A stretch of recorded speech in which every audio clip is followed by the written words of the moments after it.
तो welcome guys, कैसे हैं आप सब लोग। स्वागत है आपका अपने प्यारे यूट्यूब चैनल हर्ष हब में। तो आज की वीडियो में हम करने वाले हैं फिक्शन वॉर का एपिसोड 8। तो ये एपिसोड काफ़ी ज़्यादा धमाकेदार होने वाली। हाँ, तो आप जाके सबसे पहले पिछले एपिसोड देख लीजिए। अगर आपने पिछले एपिसोड नहीं देखे हैं तो आपको ये एपिसोड समझ में नहीं आने वाला है, तो जाके वो देख लीजिए। अगर आपको एपिसोड पसंद आता तो प्लीज़ चैनल को सब्सक्राइब एंड लाइक कर देना। तो शुरू करते हैं आज की ऑसम वीडियो को। तो इविल ग्रैंडपुश क्या आता है कि ये मैच जल्दी ही खत्म होने वाला है, तुम जल्दी हमारे गॉड से मुकाबला करने वाले हो, तो स्टार्ट हो जाओ।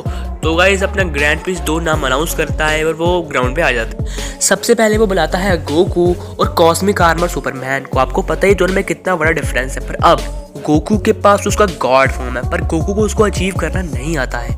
तो हाँ, दोनों के बीच फाइट स्टार्ट होती है। ग्रैंडपुश कहता है गोकू प्लीज़ अपने उस फॉर्म को इस मैच में ज़रूर लाना, वरना तुम कॉस्मिक आर्मर सुपरमैन को ज़िंदगी में नहीं हरा पाओगे।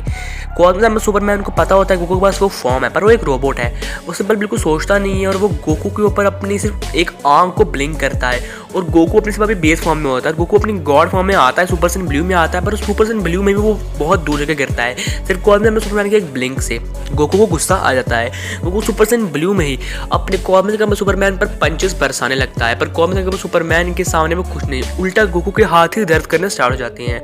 अब गोकू बिना किसी टाइम वेस्ट किए शांत होता है और अल्ट्रा इंस्टिंक्ट में जाता है, और बिना किसी टाइम बकवास की अल्ट्रा इंस्टिंक्ट में वो अल्ट्रा इंस्टिंक्ट 3 में आ जाता है। अल्ट्रा इंस्टिंक्ट 3 में आ जाता है और वो कॉस्मिक आर्मर सुपरमैन से लड़ने लगता है। वो सीधा कॉस्मिक आर्मर सुपरमैन के फेस पर एक जोरदार पंच मारता है, जिससे कॉस्मिक आर्मर सुपरमैन थोड़ा सा बस नीचे होता है, और कॉस्मिक आर्मर सुपरमैन ने एक जोरदार पंच गोकू के फेस पर मारता है, पर गोकू उससे बच जाता है। और गोकू जोरदार एक किक कॉस्मिक आर्मर सुपरमैन के पेट में मारता है, और कॉस्मिक आर्मर सुपरमैन थोड़ा सा दूर जाता है। अब कॉस्मिक आर्मर सुपरमैन में थोड़ा सा सीरियस होने लगता है और वो गोकू के पेट पे एक जोरदार पंच मारता है। गोकू 2 और 4 पहाड़ियां जाकर दूर गिरता है। गोकू के मुंह से बहुत सारा खून निकलने लगता है, गोकू के पेट भी फट जाता है। अब कॉस्मिक आर्मर सुपरमैन बिना किसी टाइम के बकवास के गोकू के सर को पकड़ता है और अपना हीट विजन मारने लगता है, पर गोकू सिर्फ अपनी सुपर सैयन 3 में ही सुपर सैयन 4 में आ जाता है और कॉस्मिक आर्मर सुपरमैन के पेट पर एक जोरदार किक मारता है, जिससे कॉस्मिक आर्मर सुपरमैन नीचे गिरते रहता है और वो अपनी अल्ट्रा इंस्टिंक्ट में ही सुपर सैयन 4 में आ जाता है। अपने सुपर सैयन 4 में आने के बाद वो स्पिरिट बॉम्ब को तैयार करता है और जोरदार स्पिरिट बॉम्ब अपने कॉस्मिक आर्मर सुपरमैन को दे मारता है। अब अपना कॉस्मिक आर्मर सुपरमैन कुछ नहीं करता, वो सिर्फ अपनी उंगली को ऐसे करता है, अपनी उंगली को जोरदार उस स्पिरिट बॉम्ब में मारता है और वो स्पिरिट बॉम्ब टुकड़ों टुकड़ों में बढ़ जाता है। गोकू भी एकदम चिंता में आ गया होता है कि अब वो क्या करे। तो अब गोकू अपने आप को शांत करता है और अपने आप से कहता है अगर मेरे पास वो गॉड फॉर्म है तो वो अनलीश हो जाए हो जाए हो जाए। जैसे गोकू ये कह रहा होता है, कॉस्मिक आर्मर सुपरमैन गोकू के ऊपर अपना हीट विजन मार देता है और गोकू वहीं पर मर जाता है। गोकू के टुकड़े टुकड़े हो जाते हैं, पर हमको पता है गोकू मरने नहीं वाला है।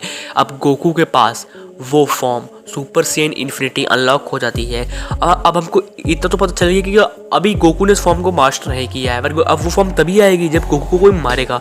मतलब अब गोकू टोटली इमॉर्टल बन चुका है, क्योंकि वो अगर कोई मारेगा तो उसकी ये फॉर्म अनलॉक हो जाएगी। अभी हमको सुपर सैयन इन्फिनिटी की पूरी पावर्स नहीं पता है, ऐसे सुपर सैयन इन्फिनिटी अनलॉक होता है तो कॉस्मिक आर्मर सुपरमैन और दोनों के बीच तगड़ी फाइट होती है।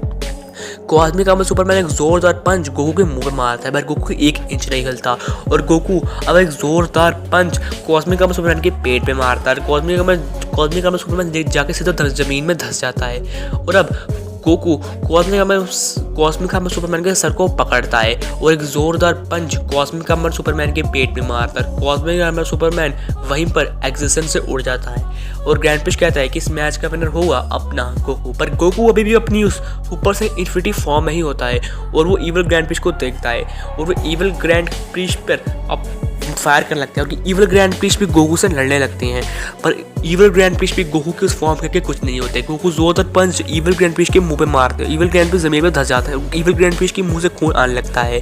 अब गोकू एक जोरदार ब्लास्ट तैयार करता है और अपना जो इविल ग्रैंडपुश है उस पर मारने लगता है, पर वहीं पर अल्फा ड्रैगन आर्कॉन आ जाता है और अल्फा ड्रैगन आर्कॉन उस ब्लास्ट को परे कर देता है और अपने सुपर से इन्फिनिटी गोकू के मुंह पर एक जोरदार खींच के पंच दे मारता है और वो जोर दूर के गिरता है। अब अपना अल्फा ड्रैगन आर्कॉन एक छोटा सा कीबोर्ड तैयार करता है और अपने सुपर से इन्फिनिटी के मुंह पे मारता है, पर क्या होता है पता नहीं, गोकू अपने नॉर्मल फॉर्म में आ जाता है और कॉस्मिक आर्मर सुपरमैन कहता है अब तुमने कभी भी मुझ पर और जब फिर मेरे मैसेंजर पर हमला किया तो मैं तुम्हें वहीं पर मार डालूंगा। तो अब अपना मन में ही आर्कॉन कह रहा होता है कि मैं इसे कैसे मारूंगा। तो हाँ, अपना इविल ग्रैंडपुश कहता है तो अब अपने दूसरे कंटेंडर्स राउंड पे आ जाएं, जो कि है बियॉन्डर मार्वल से और ना जेनो अपने ड्रैगन बॉल यूनिवर्स है। दोनों स्टेज पर आते हैं, दोनों में फाइट स्टार्ट होती है। आपको पता है कि बियॉन्डर कितना ज़्यादा स्ट्रॉन्ग है। जेनो बिना किसी टाइम को वेस्ट किए अपने ट्रू फॉर्म में आ जाता है और दोनों के बीच फाइट होती है। कहीं पर एक पंच मार रहा होता है, कभी बियॉन्डर दूसरा पंच मार रहा होता है, तो भाई तगड़ी फाइट हो रही होती है। अब अपना जेनो एक ज़ोरदार किक मारता है बियॉन्डर के मुंह पर और बियॉन्डर दूर से गिरता है। बियॉन्डर भी एक ज़ोरदार ब्लास्ट तैयार करता है और अपने जेनो के ऊपर मारता है और जेनो भी बहुत ज़्यादा घायल हो जाता है। दोनों के बीच फाइट चल रही होती है और अब अपना बियॉन्डर जेनो की ट्रू फॉर्म को ओवरपावर्ड कर रहा होता है। वो ज़ोरदार पंचेस जेनो की ट्रू फॉर्म को मार रहा होता है। जेनो की ट्रू फॉर्म में कुछ नहीं कर पा रही होती। जेनो की ट्रू फॉर्म जितने भी अटैक्स कर रही होती है, अपना बियॉन्डर उससे डॉज कर रहा होता है और अब बियॉन्डर लास्ट में नीचे झुककर एक ज़ोरदार किक अपने जेनो की ट्रू फॉर्म के मुंह पर मारता है और वो जेनो की ट्रू फॉर्म हवा में चली जाती है और अब बियॉन्डर हवा में ही बहुत सारे प्लैनेट्स को क्रिएट करता है और जेनो को उस पर मारने लगता है। अब जेनो बहुत सारे घायल हो जाता है। अब जेनो बिना किसी टाइम वेस्ट अपनी अल्ट्रा इंस्टिंक्ट को अनलॉक कर लेता है और अपने बियॉन्डर पर भारी पड़ने लगता है। वो बियॉन्डर के सर को पकड़ लेता है और ज़मीन पर जोर जाकर मारता है और एक ज़ोरदार बहुत सारे पंचेस अपने बियॉन्डर के मुंह पे मारता रहता है और बियॉन्डर के मुंह से खून निकलने लगता है और अब अपना जेनो बियॉन्डर के पैर को पकड़ता है और घुमा कर उसे हवा में फेंक देता है और हवा में एक बहुत बड़ा सन को क्रिएट करता है और बियॉन्डर को सन में डाल देता है और बियॉन्डर उस सन को एब्जॉर्ब करके जेनो के ऊपर ही मार देता है। पर जेनो के पास अल्ट्रा इंस्टिंक्ट होती है। वो अल्ट्रा इंस्टिंक्ट में अपनी पावर को बहुत ज़्यादा इंक्रीज़ कर लेता है, बहुत ही ज़्यादा इंक्रीज़ कर लेता है और अब वो बियॉन्डर के मुँह पर खींच कर पंच मारता है और बियॉन्डर ज़मीन पर धंस जाता है और अब बियॉन्डर ज़ोरदार किक अपने जेनो पर मारता है। अब जेनो एकदम गुस्से में आ जाता है और एकदम आग बबूला सा हो जाता है और अब जो अपना जेनो है वो एक ज़ोरदार किक मारता है अपने बियॉन्डर के पेट पे और बियॉन्डर के मुंह से खून निकलने लगता है। अब बियॉन्डर भी अपनी फुल पावर को अनलीश करने की कोशिश करता है पर जेनो उसे अपनी फुल पावर अनलीश करने का मौका ही नहीं देता है। वो अपना एक अजीब सा कोई अटैक को तैयार करता है और अपने बियॉन्डर के मुंह पे मारता है, जिससे बियॉन्डर का मुंह ही फट जाता है। पर बियॉन्डर इमॉर्टल होता है, वो अपने को वापस से रीजनरेट करता है। पर अपना जेनो बिना किसी टाइम वेस्ट की अपनी एक टेक्निक तो दिखाता है जो कि आज तक किसी को नहीं पता। तो उस टेक्निक का नाम होता है डिस्ट्रॉयर हकाई। यस गाइस, उस टेक्निक का नाम होता है डिस्ट्रॉयर हकाई और वो डिस्ट्रॉयर हकाई अपने बियॉन्डर के ऊपर करता है और बियॉन्डर उसी टाइम एग्जिस्टेंस से उड़ जाता है। सारे हैरान हो जाते हैं कि ये कैसे, बियॉन्डर तो अपने जेनो से बहुत ज़्यादा स्ट्रॉन्ग था पर ये कैसे हो गया।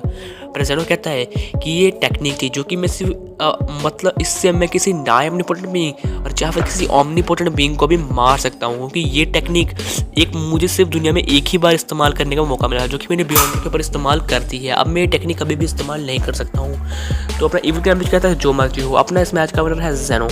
तो अब अपना अल्फा टाइगर आर्गोन कहता है कि अब बहुत हो गया, जाके अपना थोड़ा रेस्ट कर लो और अब तुम्हारी असली फाइट होगी मेरे मैसेंजर के साथ। और हाँ, अब तुम सब आज़ाद हो। मुझे इस मैच में बिल्कुल भी मज़ा नहीं आ रहा। अब तुम सब मुझसे लड़ोगे और जो भी मुझसे हारेगा मैं उसको एग्जिस्टेंस से उड़ा डालूंगा।